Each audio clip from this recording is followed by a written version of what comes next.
ඇමරිකාවේ ක්‍රිස්පි චිකන්ද ලංකාවේ ක්‍රිස්පි චිකන්ද බලමු මොකක්ද හොඳ කියලා. ඇමරිකාවේ සුපුරුදු KFC එකට තමයි මම ගියේ. KFC එකට ගිහලා මම අයිටම් ටැග් ගත්තා. ඒ වගේම මම ලංකාවේ එකට තෝරගත්තේ කීල්ස් සුපර් එකේ ක්‍රිස්පි චිකන්. හරිද? ඊට අමතරව මම KFC එකෙන් චිකන් බිරියානි එකක් ගත්තා. ඒ වගේම කීල්ස් එකලුත් මම චිකන් බිරියානි එකක් ගත්තා. ඒතකොට ඉතින් ලංකාවේ ක්‍රිස්පි චිකන් එක උනා 820ක්. මෙතන චිකන් පීසස් දෙකක් තියෙනවා. ඒතර KFC චිකන් එක උනා 1400ක්. මෙතනක් තියෙන ඩ්‍රම් ස්ටික් දෙකක් තමයි. හැබැයි ඉතින් KFC එකේ බිරියානි ගුණේ 630යි. ඒතර කීල්ස් එකේ බිරියානි ගුණ රුපියල් 950ක්. ඒතර ටෝටල් කොස්ට් එක ගියා කීල්ස් එකේ රුපියල් 1770ක්. ඒතර KFC එකේ ගියා රුපියල් 2030ක්. ඒතර කීල්ස් එකේ බිරියානි පෝෂන් එක උනා ග්‍රෑම් 652ක්. ඒතර ඉතින් KFC එකේ බිරියානි ගුණේ ග්‍රෑම් 299යි. එහෙනම් අපි දැන් මේක අන්පැක් කරලා බලමු කොහොමද තියෙන්නේ කියලා. මුලින්ම අපි KFC ක්‍රිස්පි චිකන් එක try කරලා බලමු. දැන් චිකන් දෙකේම ලුක් එක මේ තමයි තියෙන්නේ. මේ තියෙන කීල්ස් එක මේ තියෙන KFC එක. ඔයාලට පේන්නේ නැති බැල් මට නම් ඇත්තටම වෙනසක් නැති සීන් එකක් තියෙන්නේ අද නම්. කීල්ස් එක චුට්ටක් විතර ඩාර්ක් කලර් එකක් තමයි තියෙන්නේ. ඒතකොට ලංකාවේ චිකන් එක උනා ග්‍රෑම් 169ක්. ඒතකොට ඇමරිකාවේ චිකන් එක උනා ග්‍රෑම් 210ක්. එන පොඩ ටේස්ට් කරලා බලමු.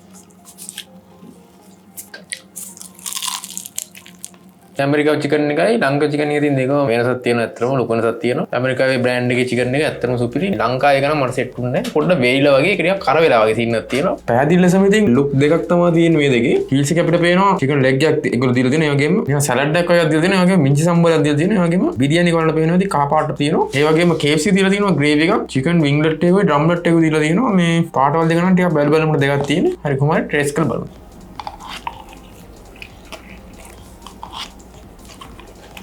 දැන් මම දෙකම ටෙස්ට් කරා. මම නිකන් රයිස් එකක් තියෙනවා. ලංකාවේ බිරියානි එකේ ටේස්ට් එක ඇත්තටම හොඳයි. ඇමරිකන් බිරියානි එකේ එච්චරම ලොකු රාක්කා වෙන්නේ මම නම් මේ බිරියානි එකකුත් නෙමෙයි වගේ තේරුණා. දේවල් ඇඩ් කරගෙන කාලා බලද්දී නම් මේ ඇත්තටම මේ ඇමරිකන් බිරියානි එක රසයි. ඒකේ ග්‍රේවි එක මරු, චිකන් එක පට්ට ජූසි. ඒ වගේම ඉතින් ලංකාවේ එකේ ගොඩක් දේවල් අපිට දීලා තියෙනවා. ඒ වගේම චිකන් එක ගොඩක් සීසන් වෙලා තියෙනවා. ඒ වගේම පොඩ ඔතෙන්ටික් රසක් යනවා ලංකාවේ බිරියානි.